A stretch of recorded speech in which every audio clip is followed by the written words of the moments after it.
Se producen en la plenitud del feudalismo los abusos de los señores feudales sobre una sociedad básicamente rural.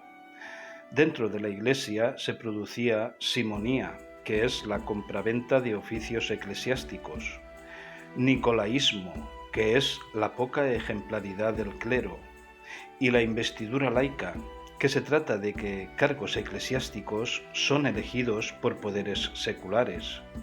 Esto había provocado la casi privatización de la Iglesia en el siglo X.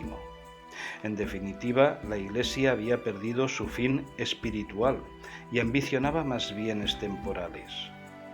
Nicolás II es considerado el primer papa renovador.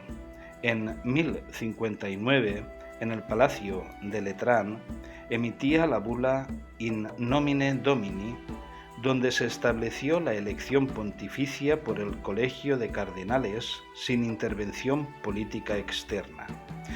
Pero fue durante el pontificado del Papa León IX, de 1049 a 1054, donde se comienza a poner en práctica, siendo uno de sus impulsores el diácono Hildebrando de Toscana, futuro Papa Gregorio VII. La reforma pretendía afirmar la superioridad espiritual del Papa sobre toda la cristiandad. La Iglesia Ortodoxa de Constantinopla no acepta la primacía romana y en 1054 se produjo el cisma de Oriente y Occidente. En 1073 es nombrado Papa Gregorio VII y prescribe el celibato de los sacerdotes. Con esto, los sacerdotes no podrán tener hijos y por tanto no transmitirían en herencia directa sus posesiones y derechos.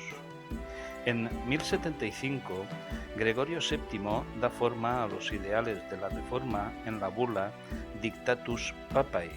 En ella declara que el Papa está por encima de los fieles, clérigos y obispos, las iglesias locales, regionales y nacionales y todos los concilios. Solo Dios puede juzgarlo. Los príncipes y el emperador del Sacro Imperio están sometidos al Papa. La Iglesia romana no ha errado en el pasado ni errará en el futuro. Esto provoca un enfrentamiento entre el emperador, el poder civil, y el Papa, el poder eclesiástico, en la llamada querella de las investiduras. El Dictatus Papae otorga auctoritas y potestas pontificia como jefe supremo y absoluto de la Iglesia y por tanto de la cristiandad.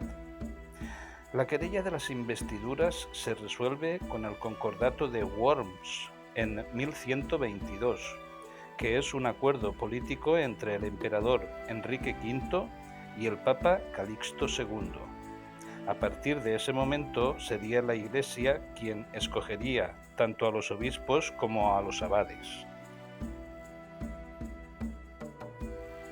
Dos supremas autoridades, denominadas las dos espadas, dirigen la sociedad medieval europea. El Papa coronaba al emperador germánico designado por los príncipes electores, y éste controlaba el buen orden de la elección pontificia. Gregorio VII afirmó su poder basándose en el falso documento Donación de Constantino, posiblemente forjado en el siglo VIII en tiempos de la coronación de Pipino el Breve. Con ello, el Papa se otorga el gobierno de Roma y de otros territorios en Italia. Se crean los estados pontificios en el año 754. Durante la época aparecen grandes monarquías europeas que querían desligarse del imperio. En Francia, Hugo Capeto utiliza la paz de Dios para canalizar la aparición de los caballeros, élite guerrera que estaba enfrentada a la aristocracia de funcionarios carolingia. Temiendo por sus bienes, la Iglesia y la aristocracia pactaron la paz de Dios y la instauración de la dinastía Capeta en Francia. Sería el primer gran reino católico. Hungría, Polonia y Bohemia también quieren desligarse del imperio.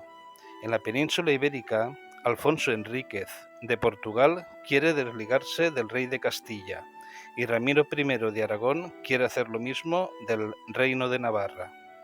Ambos se declaran vasallos del Papa y promueven la reforma en sus reinos.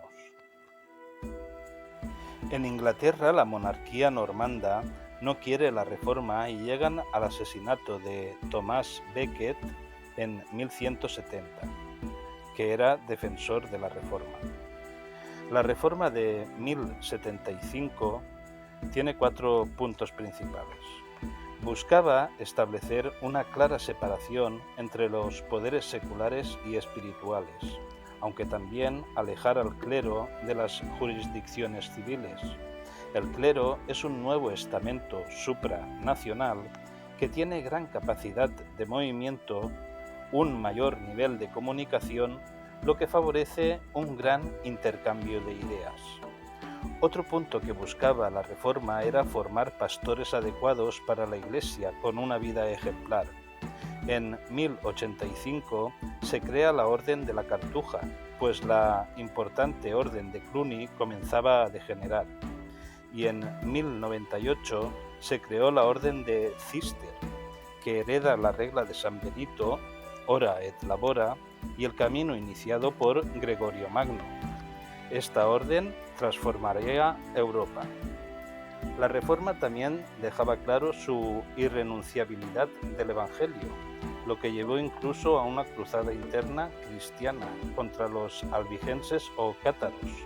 En 1209 es la toma de Carcasona. Y el último gran punto es la creación de modelos de comportamiento cristiano, esto es, la publicidad.